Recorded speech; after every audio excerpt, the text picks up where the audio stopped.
it's Heather, and I am here at Walt Disney World in my room at the Beach Club Villas, and I wanted to give you a perspective, an honest thought process of what it's like being at Walt Disney World right now during the pandemic. Is it crowded? What are the lines like? Giving you some information before your trip. Maybe you're nervous because there are no characters. Maybe you're afraid about what it's like to wear a mask all day. It didn't bother me at all. I think I'm just so used to it now. But let's go over all of your questions and all of the biggest concerns that I hear out there and see what it's really like to be here right now.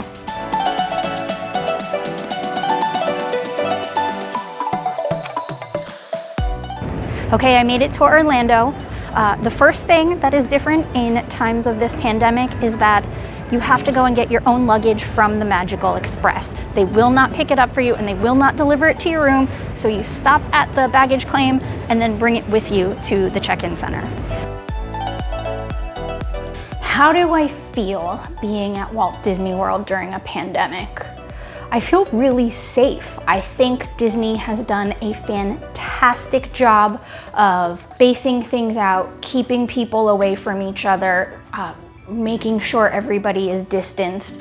I will say that the parks were a little more crowded than I expected, but for the most part, they're forcing everybody to wear masks. They have signs everywhere. You can trip over them. They are playing announcements every 10 minutes or so, reminding you to wear a mask and how to wear a mask, and they will escort you out of the park if you are not wearing a mask or not wearing it properly. So I felt really safe. I didn't feel overwhelmed. I wasn't uncomfortable at any time. Now it is different from being here during normal times. You can't just go where you want to go when you want to go there. You can't park hop. You need to have a park pass reservation. So it's a little bit more limiting, but it still felt really magical. I was so happy to be here. I didn't realize how much I missed the Disney parks, and it felt great being back. It felt like coming home. So I wouldn't hesitate to tell you to come. Now, if you're nervous or you're uncomfortable, of course, I totally understand that. But I felt more safe and taken care of here in Disney than I do at home out in the real world. So what is it like getting into the parks? Believe it or not, it moves really fast. I was so impressed with the process.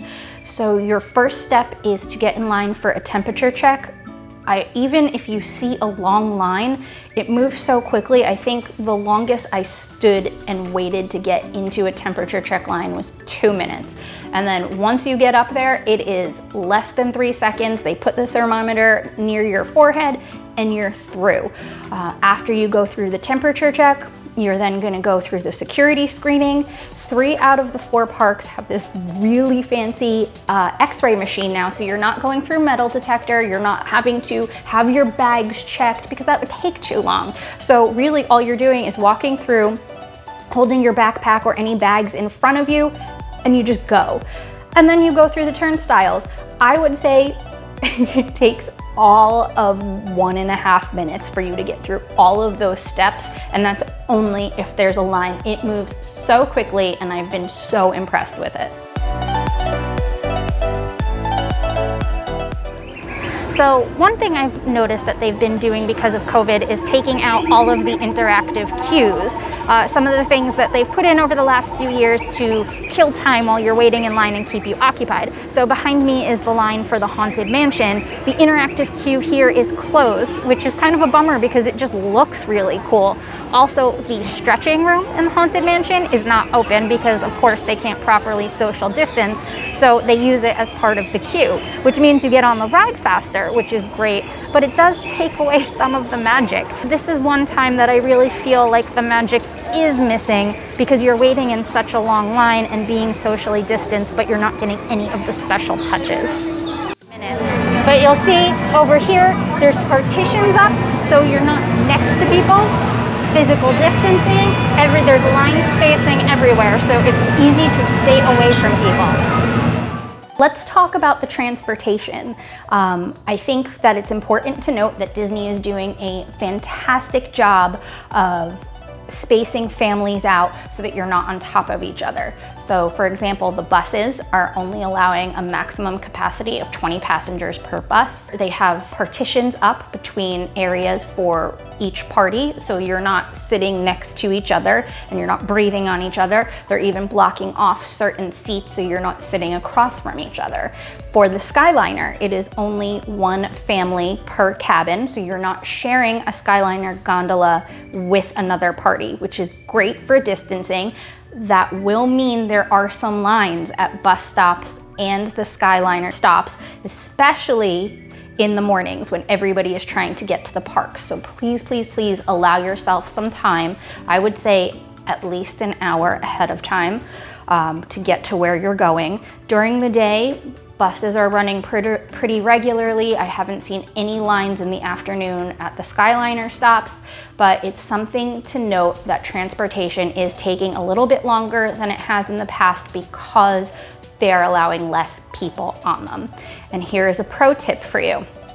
If you want to get to the parks and ride all the big rides, try to be at the parks about an hour to 45 minutes before the official park opening, because they're letting you through the turnstiles and they are getting everybody in line before the park opens, and it'll help you move through the line faster. There are hand sanitizing locations all over the park. You cannot miss them. They are at the entrance to every ride, the exit to every ride, all along the queue for every ride. You're going to see them around the parks. They even have little hand washing stations that if you don't want to run to a bathroom, you don't want to use a sanitizer, there's a hand washing station. So it is impossible to not keep your hands clean here. The only negative that I found is that they actually don't have it on the My Disney Experience app. I think that would be such a cool thing to be able to pull up your app and see where the closest sanitizing location is, but at the same time you kind of don't really need it because it's like that Disney philosophy about garbage cans. You'll only walk 50 steps carrying a piece of garbage. It's like they're everywhere. You're going to stumble over them. So they've done a really great job with that. So what do you do if you're in the parks and it's super hot and you just need to get your mask off? Every park has 2 or 3 relaxation areas, which are areas where the tables are super spaced out. You can come, you can even bring food or a drink with you, and you can sit and you take your mask off. You can stay as long as you need to, and it kind of gives you a minute to just go breathe some fresh air, regroup, and then when you're ready to leave, you put your mask back on and you head on out. So one thing that has been really hard on me here is the reduced hours. I'm here in October. Currently the hours are very short.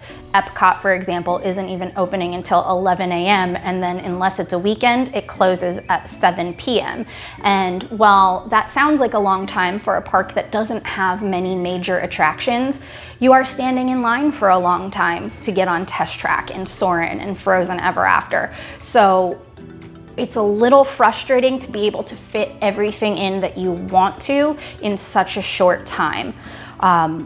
So that's something to really pay attention to when you go, and make sure you have a list of what's important to you. This way you can try to fit it in. I feel like in this time period, quick trips aren't the way to go because you're not going to see a lot. I would really plan on spending at least a week here. This way you know you're gonna have time to see everything that you want to, and you can be relaxed about it and not feel stressed. Another thing to note is that during the Food and Wine Festival, they don't have every booth open every day. They alternate days what booths are open, just so that they can keep the lines down and the crowds down. On the weekends though, every booth is open, and I haven't found the lines for those to be too bad. It's actually better than it normally is, so that's a plus. So why should you stay on Disney property right now?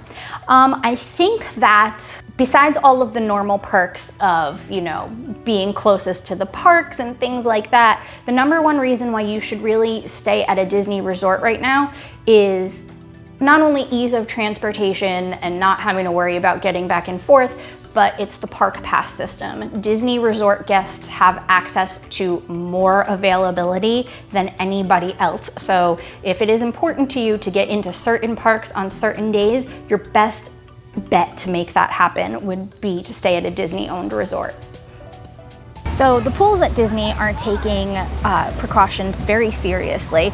They're limiting the capacity. So of course the hotel is already in a lower capacity, and then on top of that, less people are allowed into the pool. So make sure you go early if it's important to you to get into the pool. Deck chairs are spaced out and they ask you not to move them. This way you are far enough away from the party next to you. Now, masks are not required while you're in the water swimming or while you're at your seats, either eating or just hanging out. But if you do get up and walk around, you really should put a mask on just to protect those around you. I think the biggest hesitation I've heard from people about going to Walt Disney World right now during the pandemic is that they feel like a lot is missing and they're not going to get the full experience. There are no parades, there's no fireworks, there are no character meet and greets. So what does it feel like without those things? Honestly, I haven't missed them. I really truly haven't. I'm so impressed. So no, there are not fireworks shows, and that's such a big part of Disney. But I like to be in bed early anyway, so it doesn't really bother me not getting to see them. But the cool thing is that in every single Disney hotel, no matter which resort you're staying at, every night from 6 p.m. to 10 p.m., they are broadcasting Happily Ever After, which are the Magic Kingdom fireworks, on your resort TV. They tell you which channel to tune into, and you can watch the fireworks on loop from the comfort of your bed in your pajamas, which is priceless to me. So you still kind of get that experience, and you don't have to worry about being crowded in with 100,000 of your closest friends on Main Street. And I will say that they are doing these fantastic character cavalcades, they call them, which is a tongue twister. But every 6 or 7 minutes in every single park, all of a sudden, characters just appear, whether they're being pulled on a horse-drawn carriage, or they're going by on a boat, or they're appearing on top of the train station on Main Street. Characters are everywhere. I have actually seen about 80% more characters on this trip than I have in the last 10 trips combined. And it's not just Mickey and Minnie, it's a ton of characters that I haven't seen before. Bowler Hat Guy from Meet the Robinsons was here, and I saw Launchpad McQuack from DuckTales. So you are still getting that character experience. No, you cannot run up and hug them, and I understand that if you have a toddler who loves Mickey Mouse, that's a really, really hard thing to not get to do. But they're still gonna get to see Mickey, and it doesn't feel any less magical because you can't hold their hand. So I wouldn't hesitate to calm your fears about that. They're everywhere. I was at Animal Kingdom, and every 5 minutes on a boat, a new character went by dressed as something or that you've never seen before. So you're still getting bits of parades. You can still kind of dance along with the characters as they go by. It actually, to me, it feels more magical than it has in the past. So that's a plus.